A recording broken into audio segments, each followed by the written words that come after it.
All right. Well, good afternoon or good evening, everybody. Welcome to Career Conversations, a program of the APH Connect Center. And my name is Richard Rueda. And in just a moment, we're going to get started with this month's guest. And we'll jump right into it. So we'll just wait another 10 or 15 seconds. Let some folks get in the room. Again, welcome to Career Conversations, a program of the APH Connect Center. We do these each month. And today, we are going to be talking with Heidi Joshi. She's a licensed psychologist in Northern California, and we'll get to hear from Heidi on how she does her job as a licensed psychologist as a blind person. What are some of the successes around that, some of the challenges she faces, and a myriad of questions that I have, but more importantly, the questions that you have. Each month, we intend Career Conversations to be for those who are transition age youth and adult job seekers and the professionals who support those job seekers and transition age youth. So rehabilitation professionals, teachers of the visually impaired, and anyone else out there who is interested enough to watch and view and participate. As all Career Conversations are, they will be archived, and that'll be up on our YouTube page. And shortly, we'll put that in the chat box. After about 10, 15 minutes after the hour, questions that you have can be put in the chat box. In fact, as you think of questions, as I talk with Heidi, put them in the chat. Katie will get them queued up and read off those questions. So again, we invite you to put your questions out there. And once again, welcome to Career Conversations. My name is Richard Rueda, and I am the Digital Content Manager with CareerConnect. So Heidi Joshi, again, is our guest, and she is a licensed psychologist. Heidi, good afternoon. Hi, Richard. Thanks for having me. Yes, thank you. I thought we'll just jump right into the deep end. Heidi, tell us who you are and what you do and how you do your job as a licensed psychologist. Wow. Okay. No pressure, right? Yeah, that's a big question. Okay. Well, as you mentioned, my name is Heidi. I'm a licensed psychologist. I have a doctoral degree in clinical psychology from Alliant International University, which is out here in California. And I've been blind since birth. So I have retinopathy of prematurity. And really haven't known any different than what it's like to not see. So I've grown up as a blind person, learning Braille, when I was probably 4 years old, just about the time that everyone else was learning their print letters, I learned Braille letters. I was mainstreamed in a regular education school throughout my entire career and life as a student, which was long. Right. And so yeah, so I went to, elementary school, junior high, high school I was the only blind student in all of my classes. I don't remember ever meeting another blind student. Um, and then I went to college in Michigan. I was a music major in college, but decided I really needed to like make a living, and also I minored in psychology and was very interested in that and thought maybe that would be something I would pursue. And I did a master's degree in family therapy after that and really loved it. But I learned at that time that what I really enjoyed was working in healthcare environments. So working in, hospital and clinic settings with doctors. So I decided to get my clinical psychology doctoral degree, and I have an emphasis in what's called health psychology. So my job is teaching people how to make healthy choices and healthy behaviors, and how to teach doctors how to help their patients make those choices. So patients who come in to see their doctor for their diabetes, let's say, they want to learn how to, make diet changes, or maybe they want to quit smoking, and I get called in the room to help the patient make those changes. So I've been doing that my entire career. So I've been licensed since 2006. So I've been working at this career for about 15 years. And I wouldn't have it any other way. I love teaching doctors. A lot of my job is training young physicians on mental health diagnosing and, how to help their patients make good choices. And thank you. Let's talk about what empowered you and inspired you to want to pursue this career path as a young girl, as a young adult, and what ultimately led you to decide that I want to do this. And I know we read about in the blog that you were kind of deterred and maybe you ought to be a musician, which you started to pursue. Can you talk about that? Yeah. So again, like I said, I was a music major in college. I studied, voice performance, and then, just really learned that I had a professor in college. I thought I was going to do music education actually. And one of my professors said, as a blind person, I really don't think music education is the right field for you. I think you need to try music performance or something else, but teaching is really not going to be your focus. And unfortunately, I believed him. At that time in my life, I was young. I didn't really I didn't know a lot of other blind teachers. And I thought, well, maybe he's knows something I don't. And I took him at his word.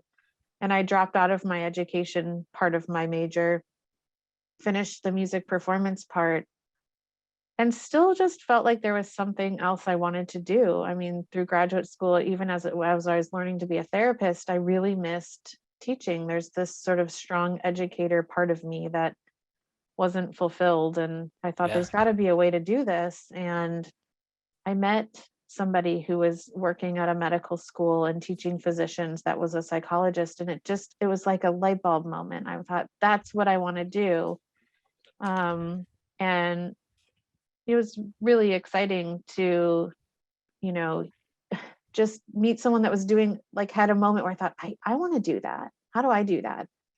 So I did sort of an informational interview with as many people that I could find that were doing what I wanted to do, and learned, their thoughts about how they got into the field and what they thought would be important for me to focus on, and drowned out any of the, like, I don't know how you think you can do this chatter. Yes. Which was there. Sometimes it was more micro chatter, like, well, what are you going to do when there's a medical record that you have to read? And what are you going to do? Just a lot of, what are you going to do when? And so I kind of had to step back and say, okay, I don't have to have the solution for every part of this job because I haven't even gone to school for it yet. Yeah. Right. So I just have to take this one step at a time. Like, I don't have to know this right now, and trust that over time I would learn it. And trust in my ability and the people around me to step into this and learn what I needed to know. So that's what I did. I went on to graduate school and studied health psychology and learned as much as I could about the medical field, did placements in medical environments. Certainly had times in those environments where other doctors were like, what are you doing here? There are many times that I'm, even today, with my, white coat and scrubs and a badge that says I'm a behavioral health manager with my degree on it and my name, people will assume I'm a patient. So I think it's just really balancing your own internal voice with all the chatter around you and what to listen to when. It's got to be a constant. It's got to be a constant reminder too, because it's like you said, you're around it all the time. Right. And it's tricky, and it's definitely something that on the daily, right? There's always this sort of daily self-talk of, yes, I belong here, and I'm here to do my job, and I'm good at what I do, and which has nothing to do with the fact that I can't see. Or maybe it has to do with the fact that I can't see and I can use that to an advantage. I'll give you an example. When the pandemic started, I work in a primary care clinic. So imagine, whenever you go see your primary care doctor, your family doctor, your internist, it's that kind of a clinic. And so I teach all of these new doctors in this clinic. And so when COVID, we're like right in the thick of COVID. Yeah. And so we had to make a lot of changes into how we did what we did. And we were starting to do more telehealth. And before the video visits started to happen, there were phone only visits. Mhm. And we had all of these doctors that were freaking out about the fact that they couldn't see their patients. They could only talk to them on the phone. Like, how in the heck are they going to even be able to like do any substantive visit? Yes. And of course, they're not doing exams because they're not coming in anyway. So it was a really opportune moment for me to step up and say, you know, I kind of do the equivalent of this phone visit thing every day. Mm. And, you know, let me help you. Yeah. So it was a time that I never would have thought would happen in Yeah. history, but it's sort of like that, those moments when the power goes out and everybody's struggling but you. Right. It was like one of those equivalent moments in my career that I think was a real turning point. Yeah. Opportunity to train and influence. Yeah. So we've got definitely some questions, but I've got two more for you. And Yeah. you had talked about informational interviewing, and I think that's what we're doing here with Career Conversations. For those of you who've just joined us, again, welcome. Our guest is Heidi Joshi. She's a licensed psychologist. She's living in Northern California and working her job. She's loving it, and Yeah. we're happy to have you, our Thank you. audience, write in questions in the chat, and Katie will get them queued up and start reading them out in a few minutes. And that's what we do here. This is Rent for high school students and job seekers and the support. So ask away. There's not a bad question, and we'll get them Definitely. we'll get them addressed. So informational interviewing, you talked about that, but also you didn't know a lot about people going up, and you were discouraged. So ultimately, when you got into grad school and when you're pursuing this degree and getting your PhD, did you end up getting mentors or meeting blind people who were professionals who were doing it, who you're like, all right, I want to kind of hang out with you and interview you and get a brain dump? Did any of that happen later Yeah. on? You know, not for a while, but I ended up doing my process in graduate school was a little bit tricky because there were not a lot of accommodations for me in the beginning. Right. And I actually ended up having to file an OCR complaint in order to get some of the accommodations that I needed, including just, you know, the syllabus in a format that I could read it. So it was touch and go for a while.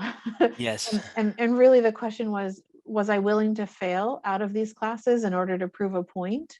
Right. Or did I need to make sure that I didn't fail and I had just like developed all of the compensatory strategies I could and found people myself to read things to me in order to not fail?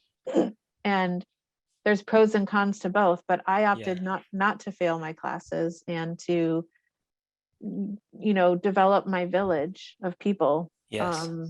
And I don't know if that was the right answer, but what I will say is that once the complaint was filed, you know, a lot more happened by way of accommodations, and that isn't something I typically do, or that's not necessarily something I go to right away. But I wanted to get through school, and I wanted to do it in a way that meant that I didn't have to fail my classes for lack of accommodation. So, so I did my dissertation on blind graduate students in psychology because at that point I was just so curious about Right. how people were doing this and how there must be people out there. And my sample size was like 19 people, right? And I put things out in the whole country. I put, you know, everywhere I could think of that might grab a hold of people that were in graduate programs who are blind. And so that's not a big sample. Right. Um, I think there's a lot more now than there were back when I was doing this, but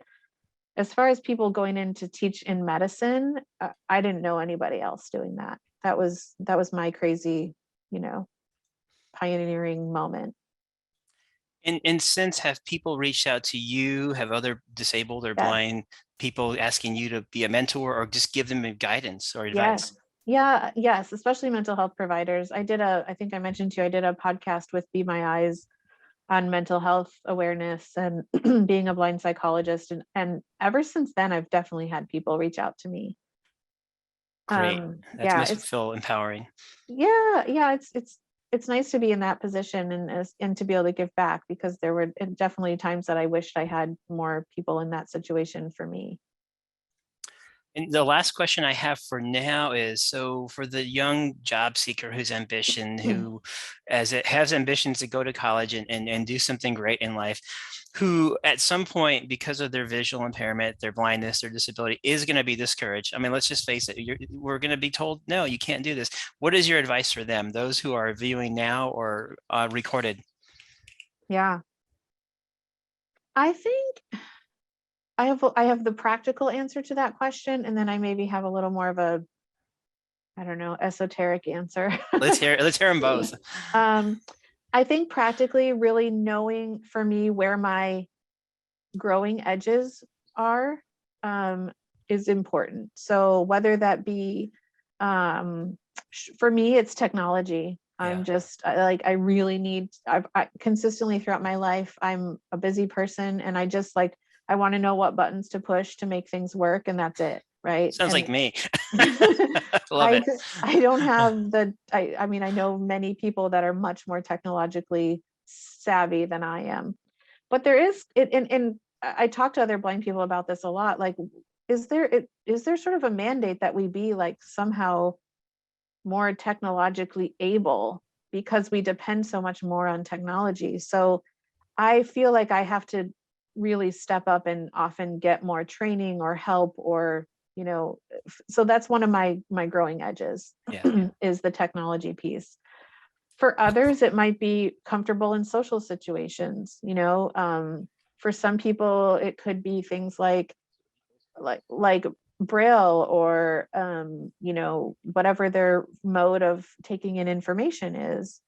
So I think just really being honest with yourself about what your growing edges are, and if you don't know, having people that you're comfortable with talking to about that, so that you can really start to be intentional about shoring up those things. We're not looking for perfection, but you really want to be able to put your best self out into the world.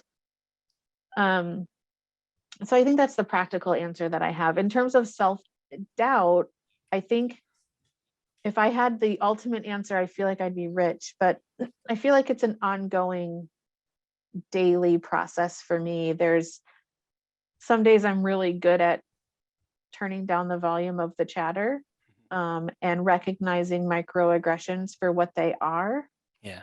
And there's other days that I'm not good at that, and I get overwhelmed by it. And I think having community is vital. Having whether it's other blind people or other people who are marginalized, or just being able to relate to what it's like to live in a world where you're constantly told that you can't, or that you're not competent because of something that people don't understand, it's important to have community. I didn't have community for a long time, and so once I had it, it was just something I never wanted to let go of. It's Yes. like breathing. And so finding, like, I have a once a week group that I talk to every Monday evening from 5 to 6, of like 4 or 5 professional blind people, and we just talk about whatever. We talk about what's been going on, and can you believe this happened, and and Yeah. it's unfettered. That's great. That's the best part of it. Yeah. Yeah, exactly. And so that's been really great for me, and I think for all of us who are a part of that really small intimate group. And then I think having other, if it's not your family, because I often think sometimes for us, our families can be our best supports, but sometimes they can be our maybe not as supportive, or just because they're our family doesn't mean we are able to often lean on them for that kind of support, because they don't know either, right? Yeah. They don't always have a clue about what blind people are capable of just because they have a blind person in their family. Right. So I think just being courageous and reaching out outside of your circle of family support to find other people doing, whether it's similar things, or hey, I heard about somebody who is you know, a blind physician, or just like doing amazing things that you think, I wonder how they do that. I'd love to learn more. Just do a little research. And I think you're doing that today. So just Brilliant. yeah, just continuing to get support, get community, and then learn about your growing edges, I think would be my summation of that. Well, brilliant advice, and thank you again. I know there's a lot of chatter, as you will, in the chat box. So, Katie, do you want to take it away from here? I'll come back in a little bit, but I know there's some really good questions I heard bits and pieces of. I'll do my best. Sure.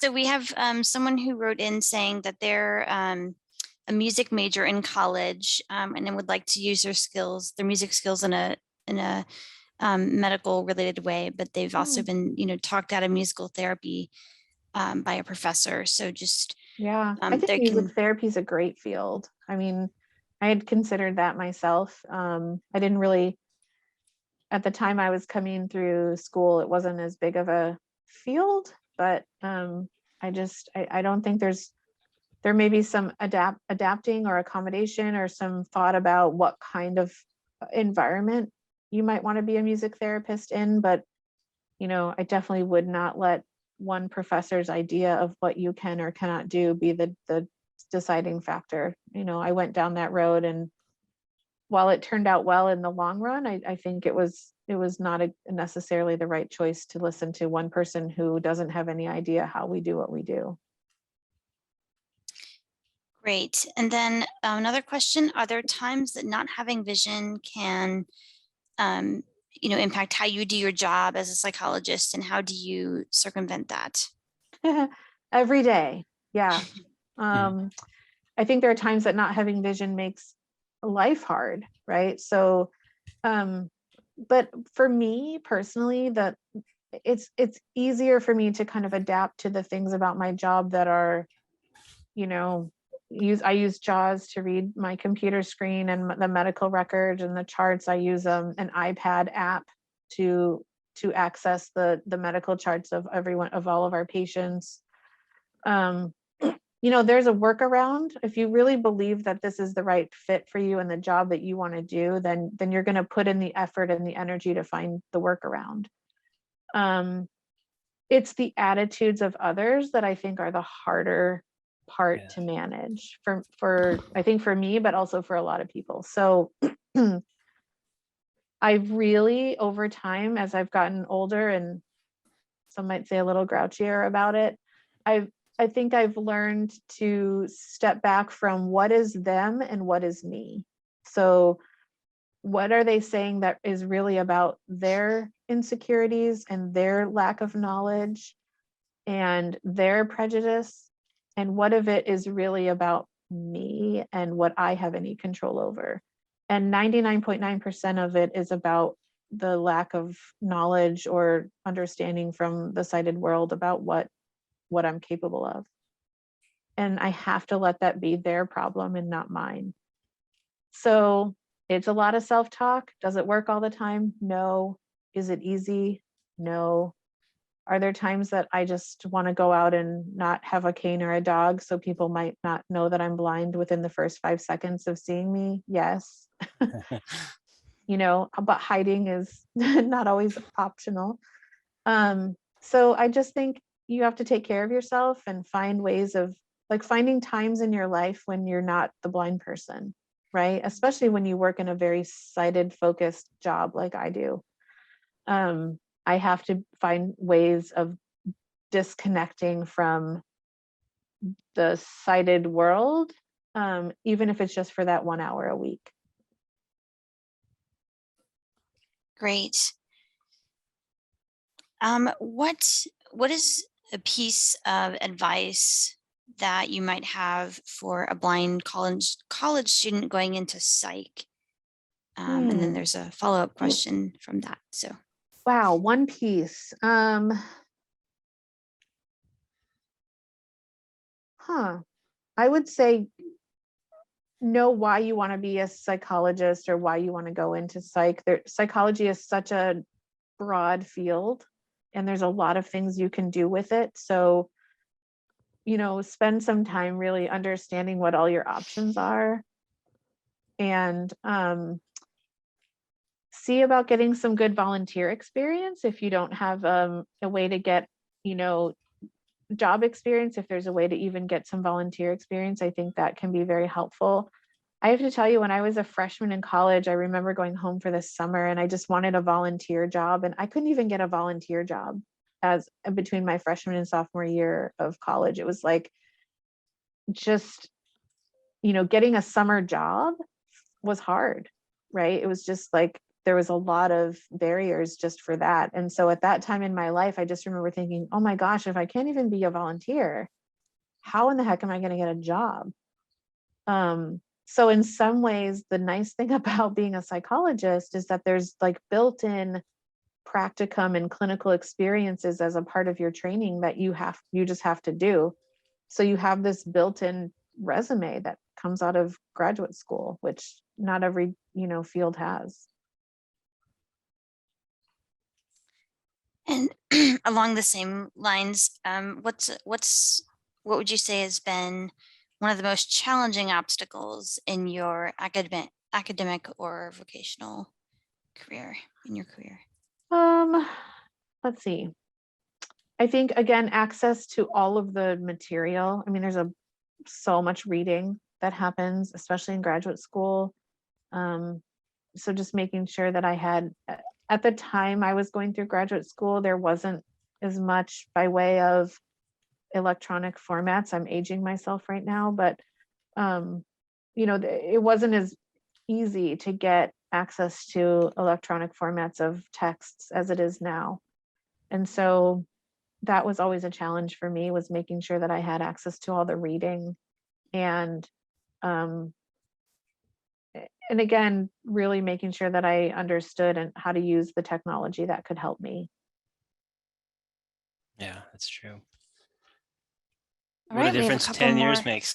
Yes, It's absolutely. true. It's amazing to me. I there's like, I'm so amazed by young blind students who just are so much more technologically capable than I will ever be. My children, who are not blind, by the way, but they, they're just crazy capable with technology, and I'm just like, okay. So I think we have a couple more questions. Would you like me to continue? Yeah, With them? I'm Yeah. game if you all All are. right. Sure. So we have a comment here, or interesting perspective. We have a surgical physician assistant who became visually impaired about 2 years ago Mhm. and is now unable to continue in the OR. Yeah. Interested in connecting with you to discuss potential new pathways in healthcare. Mm, So yeah. any initial thoughts off the bat? Not off the bat. I think there's, I don't know that I have always a great understanding of everyone's essential job functions. And so, I think if being in surgery is not as doable, I think but I do think there's always a pivot, right? It always takes some creativity and maybe some crazy out of the box thinking. And I will say that I have a village. I think developing your village, having people, you got to be relational and people help people want to help you, right? And so being a kind, interactive person can go a long ways. And so, and this isn't necessarily reflective of this particular comment as much as just a general statement of really just having people who've helped me to think outside the box, and having bosses who just are like, I figured you've gotten this far, so I don't know how you're going to do what you're going to do, but I figure you've already got it figured out and you'll let me know. I love it. Like, that's an attitude that I can work with. Yeah, that's great. So I think just really finding your people and knowing that they're out there, you guys. Like, just because there's you hear more of the chatter of that you can't do something, there are people out there who maybe don't understand how somebody can do something, but that doesn't mean they're necessarily thinking it's impossible. So I think there's always a way to pivot. Yes. And thank you, Heidi. I mean, good, solid feedback. Katie, I know you're reading down the list, but the person who's calling in on the telephone raised their hand. Sure. Let me. Is this 6? Yep. No, they lowered their hand. There you go. Yep. There it is. All right. So you should be able to unmute telephone number ending in 0684.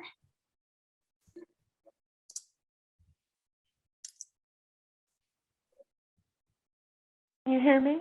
Yes. Yes. Oh, excellent. Thank you. Wonderful presentation. I have a question. I'm in kind of a special situation in that I have my degree in psychology from San Diego State University, but that was like way, way, way back before in like 78 when most people didn't even have computers. And I got all my education, K through the end of college, being fully sighted. So a lot of the people, my minor's in journalism, a lot of the people in my family are in the medical field. And so I'm thinking, as an older person, one of the things I thought about was getting a certificate of some kind, maybe in wellness coaching or something like that. But as you say, once you start in one direction, you may change. And in San Diego, this is a very much of a life science place. So do you think, I'm just trying not to give up at my age. Yeah. I mean, I will say coaching is such a big thing right now. And if you can get a certificate in coaching from a well-established program, I mean, I think there's a lot of coaching programs out there that are like one-day workshops. And, you know, if you can get one from a certified health and wellness coaching, you know, place, I think that it's a really a viable option, and it's something that people are doing from home, you know, remotely. There definitely is some technology use part of that, but it's pretty straightforward, and I think it would be very easy to learn. But I think that's a really great way to pivot. There's and other kinds of coaching as well. Yes, thank you. And then the other question I have is very simple. In your current job, have you enlisted the aid of human volunteers or paid assistants? I do not currently have any paid assistants or human volunteers. I have in the past when our electronic medical record wasn't as accessible as it is now. I had a scribe who would put notes in the, you know, I would tell her what to scribe into the medical chart. But I no longer need that. And so I do have an administrative assistant, but I would have that cited or not. You know, that's just kind of the part of her role, is to work with the faculty. What she does for me, though, is maybe a little bit different than what she might do for someone else. I always tell her it's the little things that I need help with. It's not the big things. Like making sure something's formatted correctly, or where do I sign this document? You know, those kind of little things that I need help with, versus I don't really need a whole lot of help with scheduling things or running meetings or, you know, that kind of stuff. So I mostly use her assistance for the, you know, the things I need to sign, or reading a piece of mail or something like that. Thank you very much. One final question, and then I'll get off, is how much STEM education have you had or did you need? You may not have needed very much. You know, I went through school and I just regret not taking chemistry. I took biology. And I took statistics, but not higher math. Do you have any comments on what kind of STEM classes you need in your job, or you need to qualify for your job? Yeah, I took graduate level statistics. Undergraduate was mostly the usual liberal arts, kind of biology, chemistry. You know, I had to take a clinical medicine course as part of my health psychology emphasis. And I have to say, you know, I have to know a lot about medications, and, you know, I have to be able to speak with doctors every day. And so some of that happens just by being on the job for a while. But I would say that STEM back in my day was not like it is today. So becoming a psychologist today, I think there's a little more emphasis on that than there was, you know, when I was doing this. Thank you for your questions. All right, Katie, back to you. feel like a radio host, right? Right, yes. All right. So next, let me get back into my chat window. I know we had a question about what was your master's and doctoral program in what fields? Oh yeah. My master's was in marriage and family therapy, and my doctoral degree was in clinical psychology.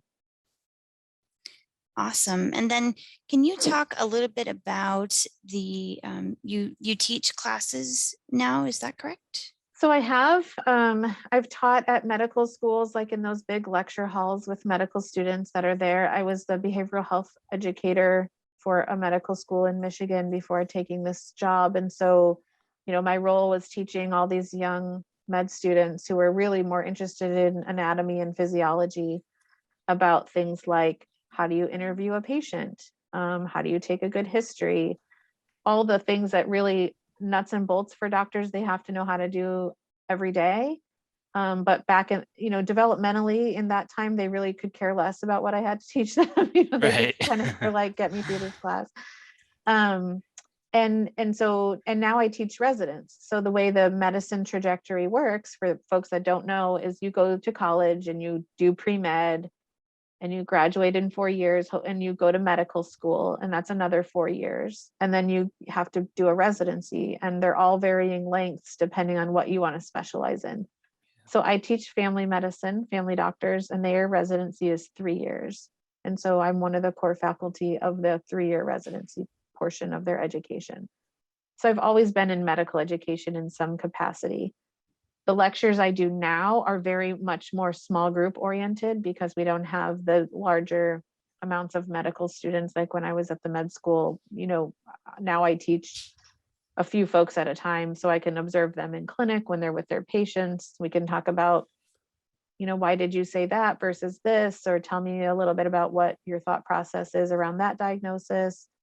Things like that. So it's a little more hands-on. And important, very nonetheless. Thank you. Yeah. And I think actually I enjoy it more than the lecture. That's not my favorite. Sometimes you get more across through that informal and I dialogue. think you can tailor it more for what people really need and how they learn a little more easily. And kind of along those lines of, as you talked about the teaching aspect, I think regardless of, if you're lecturing in a lecture hall or a small group, what role does or has Braille played? Do you use Braille as part of your teaching to, organize your notes Great question. If I could have a Braille display all the time, I would be happy. I use Braille for a lot of things. Mostly,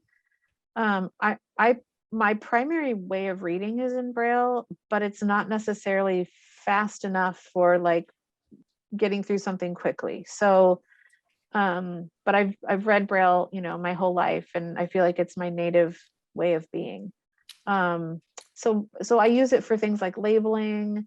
I have a Braille display on my computer as well as my laptop. So I like to have Braille displays when I can. I think that's essential for formatting, for learning how to spell. It's one thing to hear a word and it's another thing to actually read it. Absolutely. So I think for me, it's been vitally important to know Braille, to learn Braille, to understand how sentence structure works in Braille. And then when I was learning how to do psychological testing, having things in Braille was helpful. Taking notes on a Braille note taker so I could come back to those is also something I did and still do a little bit, like if I'm in a meeting or something. But I would say though, so yeah, I do use Braille quite a bit, but I also use, JAWS and optical character recognition as well. I'll sneak in one of the questions. I think someone asked, do you use a guide dog? I do. I do. Yep. I'm in between dogs right now. So I'm waiting to get a new one, but I've been a guide dog user since I was in college. Which I have to say, being in a clinic setting can be tricky with dogs because, they're really destination focused and I'm wandering around a clinic from room to room. And so I don't always use my dog during the day in clinic as I'm going from patient room to patient room. Because it can be frustrating for the dogs. They're like, why are we doing Stop this? and go. Right. Why are we going back and forth? Like, pick a place and let's do it, So but otherwise I am a dog user. In fact, you don't know, for those of you that cannot see, my back behind me is a big dog crate with a bowl on top. Aw. Yeah. My dog Yes. just sat up and he's like, what's going on? I hear dogs talking. So he's looking at Right. me. But I was a cane Right. user, up until that point. I've been about a year without a dog, so I've been a cane user this year as well. So I think I'm a huge believer in being adept. For me, it's been important to be able to do both, and to not set aside my cane, all the time. There are times and places. I have children. My daughter's a swimmer, and being on the edge of a pool deck with a dog with all the chlorine is not, they don't like that. It's not their favorite. Yeah. It's noisy. No. There's a lot of echo, the smell, it's really strong. Yeah. So I need to be able to use my cane so I don't fall in the pool. 14-year-old wouldn't like that. She'd be very embarrassed. She wouldn't be worried about me. She would be like, Mom, don't do that. Yes. So we have several comments and questions that have come in, but kind of going back along the assistive technology portion, wondering how, have your employers been supportive of your assistive tech, or have you used your own, maybe a combination of the two, Voc Rehab, kind of how have you Yes to all of those received things. right. Yeah. So I've had to sort of menu things, right? Like, when I come into a new job, I usually will put a list together of the accommodations that I need, but I don't do that until after I've accepted the job. So what I will say is I sort of have this way that I slowly unfold my disability, and I send out my resume, or in my case, it's called the curriculum vitae, which is a very long version of a resume that we use in academic medicine.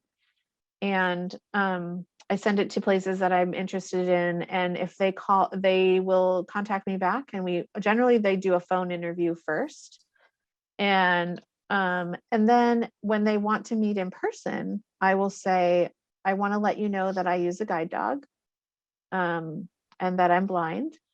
But I wait until I have that second interview plugged in, because I find that for me, it's really about hooking people into what I can offer them.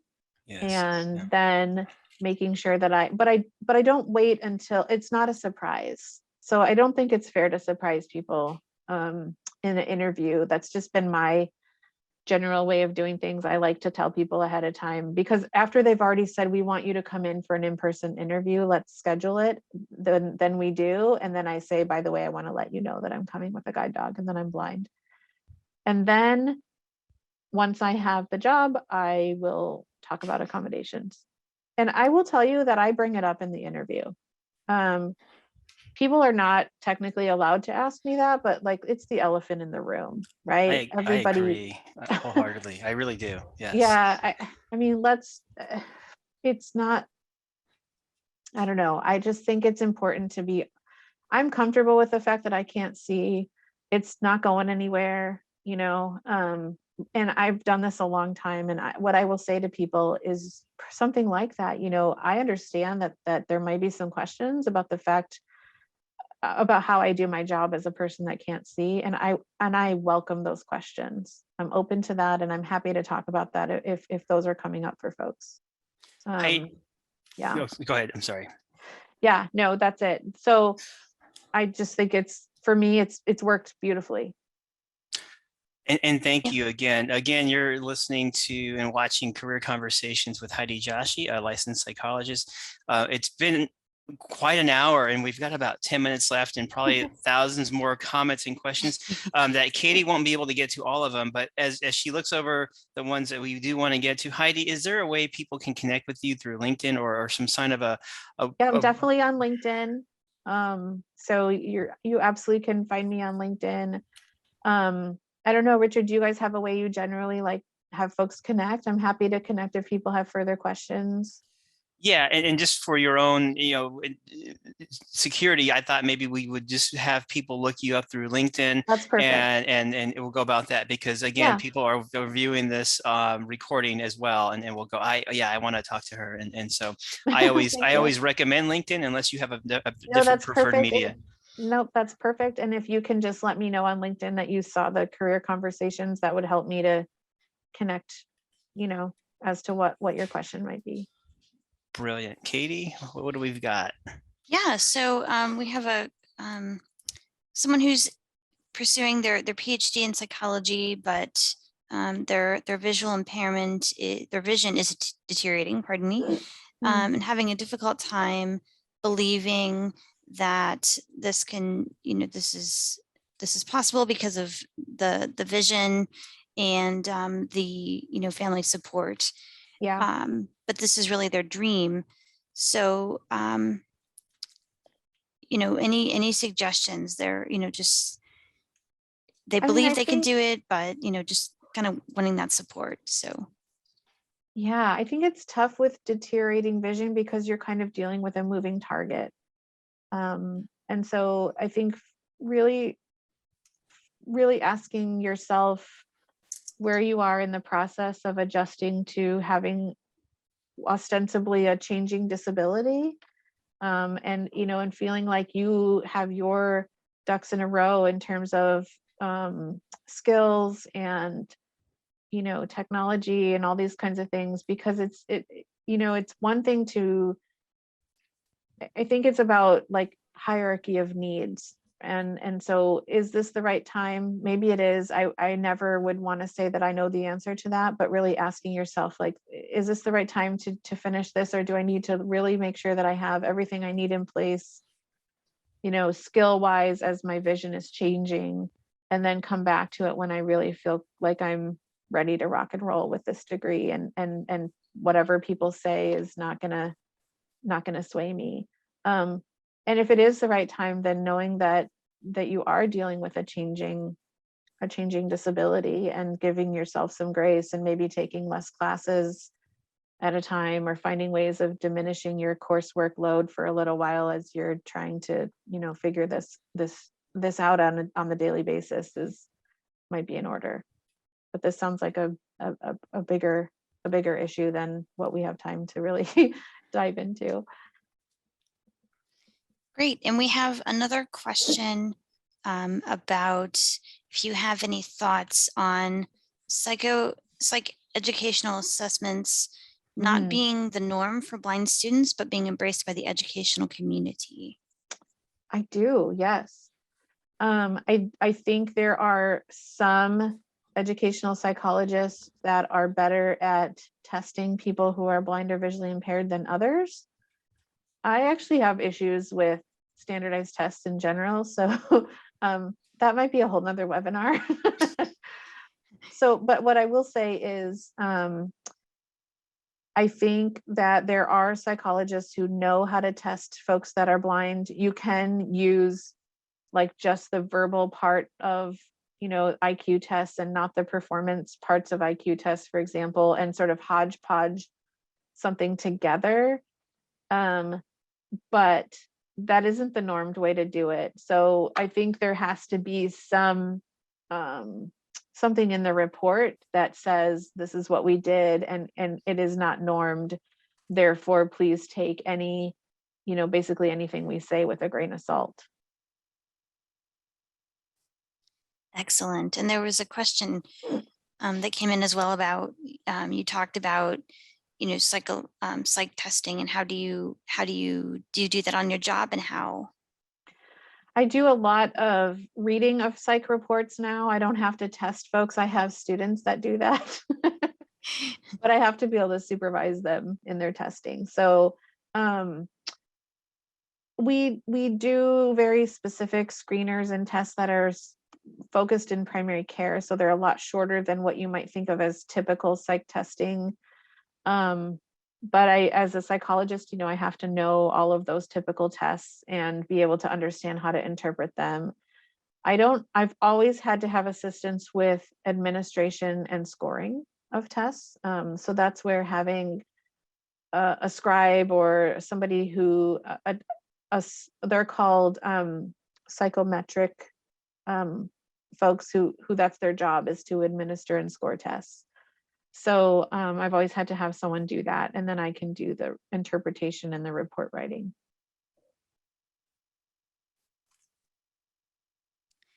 Great. We also have a question. go ahead. Go ahead, Richard. I was going to ask you a fun question, and then we'll jump into one or two final questions. Heidi, what do you do for fun? What's on your bucket list? Like, do you want to jump out of an airplane, or what do you do when you're not being in when the I'm psychology? not here in my office? Yeah. Yes. Well, I mentioned before, I have two girls. They keep me on my toes. They're 14 and 8.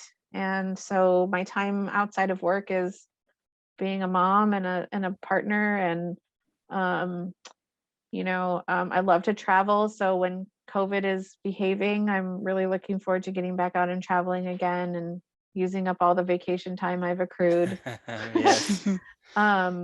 So, just I lead a really full life. I have no regrets. I feel very lucky to be in the with the life that I have. And so really my job is just like live it the best that I can. Love it. Great. All right. So again, people can reach out to you through LinkedIn, correct? Definitely.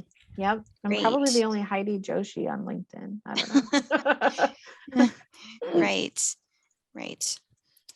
And just so people know, it's like Josh with an I, Joshi. And I was saying it wrong, so it's Joshi, not Joshi. Joshi. Yeah, no problem. I answer to both. Right. Our screen readers pronounce things one way. Yeah, I know. Yeah. It's true. I am Joshi. I used to be Heidi with Jaws, but that has changed. Oh gosh. Right. Excellent. And then there are a question kind of back on the job front about if you interview people as part of your job, or I do.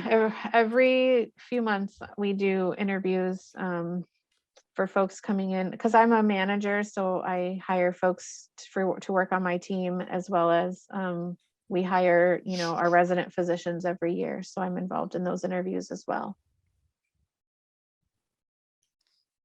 All right, and it looks like we have a phone question. Do you want to go ahead and take that, Richard, as we close out? Yeah, that might be our last question. And then once again, thank you, Heidi, and thank you everyone for all your wonderful comments. I know we probably didn't get to all of them, but you can find Heidi on LinkedIn. Definitely. Thank you. All right, 0684, you should be able to unmute. You just need to unmute.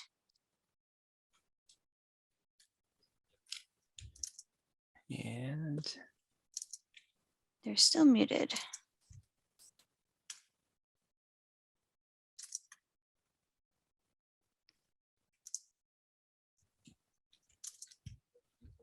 okay, well, we can. I don't think we're.